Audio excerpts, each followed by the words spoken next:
केंद्र सरकार air India की बिक्री के मामले में अब अंतिम चरण पर पहुंच गई है।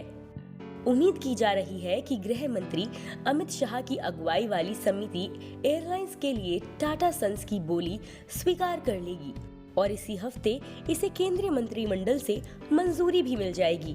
पिछले 2 दशकों से भारत सरकार एयर इंडिया के निजीकरण की कोशिश कर रही थी। इस दौरान केंद्र में 5 बार सरकारें बदली। आइए बताते हैं आपको कि घाटे में चल रही इस सरकारी एयरलाइंस के निजीकरण का सफर कैसा रहा। एयर इंडिया हमेशा से सरकारी कंपनी नहीं थी। इसे 1932 में JRD टाटा ने टाटा एयरलाइंस के नाम से शुरू किया था। शुरू में ये कराची से मद्रास तक वीकली फ्लाइट सर्विस मुहैया कराती थी, जो अहमदाबाद और बॉम्बे होते हुए जाती थी। इस एयरलाइंस ने अपने पहले साल में 155 यात्रियों और 10.71 टन चिट्ठियों को लेकर 2,60,000 किलोमीटर की उड़ान भरी। इस दौरान इसने 60,000 रुपए का मुनाफा कमाया।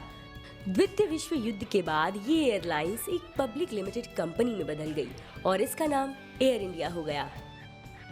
इसके ठीक बाद 1948 में भारत सरकार ने इसमें 49% हिस्सेदारी खरीद ली। फिर साल 1953 में सरकार एयर कॉर्पोरेशन एक्ट पास कर एयरलाइंस में JRD टाटा से मेजॉरिटी हिस्सेदारी खरीद ली।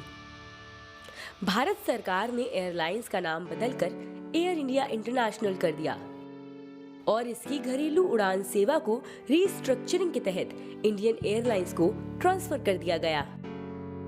अगले 40 सालों तक एयर इंडिया की गिनती केंद्र सरकार के रत्नों में होती रही और डोमेस्टिक एयरलाइंस के मार्केट शेयर का अधिकतर हिस्सा इसके पास बना रहा।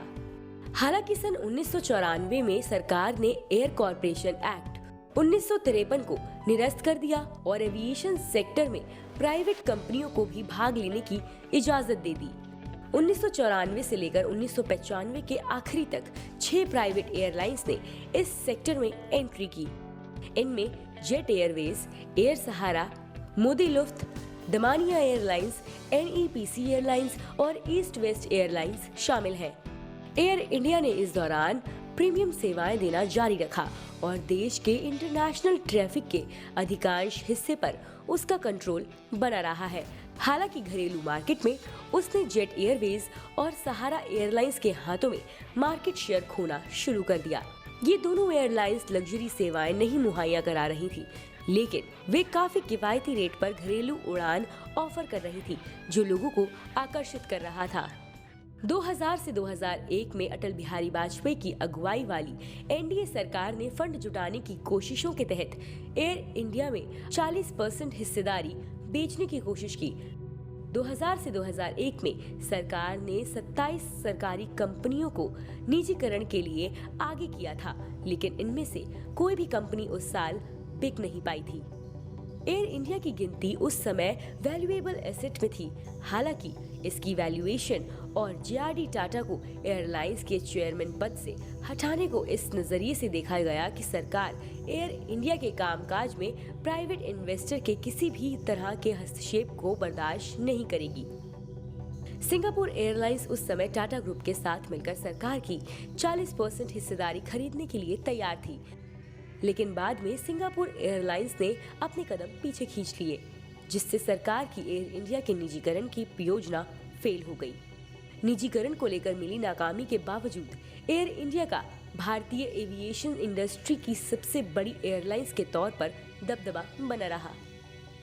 1903 में डेक्कन एयरलाइंस की एंट्री के बाद से भारत में कम लागत वाली, या दूसरे शब्दों में कहा जाए तो बजट एयरलाइंस के आगमन की शुरुआत हुई। 2006 तक Kingfisher airlines, spice jet, Paramount airlines, Go Air और इंडिगो ने अपनी उड़ानें शुरू कर दी। इसी के साथ एयर इंडिया की घरेलू बाजार के बजाय अंतर्राष्ट्रीय उड़ानों को ध्यान देने की रणनीति का उल्टा असर होना शुरू हो गया और एयरलाइंस ने अपना अधिकतर घरेलू मार्केट शेयर इन एयरलाइंस के हाथों खो दिया।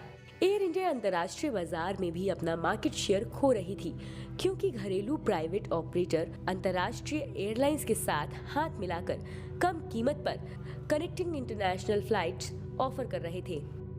ईथर्ड, एमिरेट्स और गल्फ एयर जैसी मिडिल ईस्ट देशों की एयरलाइंस ने भारत की प्राइवेट डोमेस्टिक एयरलाइंस के साथ हाथ मिलाना शुरू कर दिया और दुबई और सऊदी अरब जैसी जगहों के लिए काफी कम कीमत पर फ्लाइट ऑफर करनी शुरू कर दी। साल 2005 और 2006 में 16.92 करोड़ रुपए का मामूली मुनाफा हुआ था। वहीं इंडियन एयरलाइंस 39.50 करोड़ रुपए के मुनाफे में रही थी। दोनों एयरलाइंस पर कुल 5,000 करोड़ रुपए का खर्चा था। वहीं किंगफिशर, स्पाइस जेट और इंडिगो जैसी प्राइवेट एयरलाइंस अपने फ्लीट के विस्तार पर नए एयरक्राफ्ट खरीदने पर काफी पैसा खर्च कर रही थी।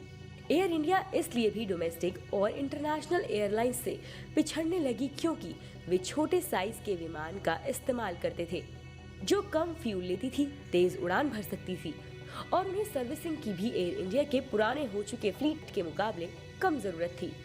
सिंगापुर, दुबई, रियाद, दोहा, मलेशिया जैसे कम दूरी वाले लोकप्रिय स्पॉट ऑफर डेस्टिनेशन के उभरने से भी एयर इंडिया को नुकसान पहुंचा, क्योंकि इसने अपनी विशेषताएं लंबी दूरी वाले डेस्टिनेशन में विकसित कर रखी थी। 2007 में कांग्रेस की अगुवाई वाली यूपीए सरकार ने दोनों एयरलाइंस को मर्ज करने और करीब 50,000 करोड़ रुपए की लागत से नए प्लेन खरीदने की योजना को मंजूरी दी। एयरलाइंस ने इन प्लेन के लिए 2010 तक पेमेंट देना जारी रखा, जबकि सीबीआई की 2011 की रिपोर्ट के मुताबिक इनमें से कई की उसे जरूरत नहीं थी। एयरलाइंस ने इन विमानों के खरीद के लिए भारी खर्च लिया और दूसरी तरफ इसके कर्मचारियों ने वेतन में असमानता को लेकर प्रदर्शन शुरू कर दिया। एयर इंडिया इस अराजकता से फिर भी उभर नहीं पाई। एयरलाइंस ने कर्मचारियों के नए वेतन समझौते पर हामी भर दी थी और इस चक्कर में उस पर और कर्ज बढ़ गया। 2011 में एक ऐसा वक्त आया जब एयरलाइंस अपने कर्मचारियों को समय से सैलरी का भुगतान करने में असमर्थ थी। तब यूपीए सरकार ने अगले एक दशक में एयरलाइंस में 30,000 करोड़ रुपए की इक्विटी फंडिंग डालने का ऐलान किया। 2017 तक एयर इंडिया घरेलू और इंटरनेशनल बाजार में अपना मार्केट शेयर खोती रही। साथ ही 111 एयरक्राफ्ट को खरीदने का वित्तीय बोझ और वर्किंग कैपिटल लोन से उसका कर्ज 10 सालों में 5,000 करोड़ रुपए से बढ़कर 50,000 करोड़ रुपए पर पहुंच गया। जून 2017 में सरकार ने एयर इंडिया के निजीकरण को मंजूरी दी और मार्च 2018 में इसने एयर इंडिया की 76% हिस्सेदारी बेचने के लिए एक्सप्रेशन ऑफ इंटरेस्ट मंगाए। इसमें एयर इंडिया के साथ एयर इंडिया एक्सप्रेस की हिस्सेदारी सहित air India SATS airport services private limited की 50% हिस्सेदारी भी शामिल थी। Air India SATS airport services private limited और एयर इंडिया और सिंगापुर एयरपोर्ट टर्मिनल सर्विसेज का जॉइंट वेंचर है। एयर इंडिया के निजीकरण की दूसरी कोशिश के तहत सरकार ने एयरलाइंस के नए मालिक को इसका 33,392 करोड़ का कर्ज लेने और मध्य के मई तक बोली जमा करने का निर्देश दिया। सरकार की मंशा 2018 के अंत तक एयर इंडिया का निजीकरण पूरा करने की थी। हालांकि किसी भी प्राइवेट कंपनी ने घाटे में चल रही इस सरकारी एयरलाइंस को खरीदने में दिलचस्पी नहीं दिखाई। एयरलाइंस को बेचने की 2 नाकाम कोशिशों के बाद सरकार ने जनवरी 2020 में एयरलाइंस की अपनी पूरी 100% की हिस्सेदारी बेचने का फैसला किया और एक्सप्रेशन ऑफ इंटरेस्ट मंगाए। साथ ही सरकार ने इस बार ज्यादा से ज्यादा निवेशकों को आकर्षित करने के लिए एयर इंडिया पर लादे 30,000 करोड़ रुपए के कर्ज को एक स्पेशल पर्पस व्हीकल के जरिए कम कर दिया। हालांकि कोरोना महामारी के आने से इसकी निजीकरण की प्रक्रिया रुक गई। सितंबर 2021 में सरकार को एयर इंडिया के लिए 2 बोलियां मिली। पहली बोली टाटा ग्रुप ने लगाई, जबकि दूसरी बोली स्पाइस जेट के फाउंडर अजय सिंह ने अपनी व्यक्तिगत क्षमता के आधार पर लगाई है। एयर इंडिया की बिक्री से जुड़ी अंतिम मंजूरी अभी मिलना बाकी है। हालांकि ये कहा जा सकता है कि एयर इंडिया एक आकर्षक एसेट है। इसके पास लंदन के हीथ्रो एयरपोर्ट पर जमीन और पार्किंग स्लॉट, करीब 120 प्लेन का फ्लीट सहित कई मूल्यवान संपत्तियां हैं। इसलिए सरकार ने एयर इंडिया की बिक्री के लिए 15,000 करोड़ रुपए का रिजर्व प्राइस तय किया है। बिजनेस की इनसाइट खबरों के लिए बने रहिए मनी कंट्रोल हिंदी के साथ।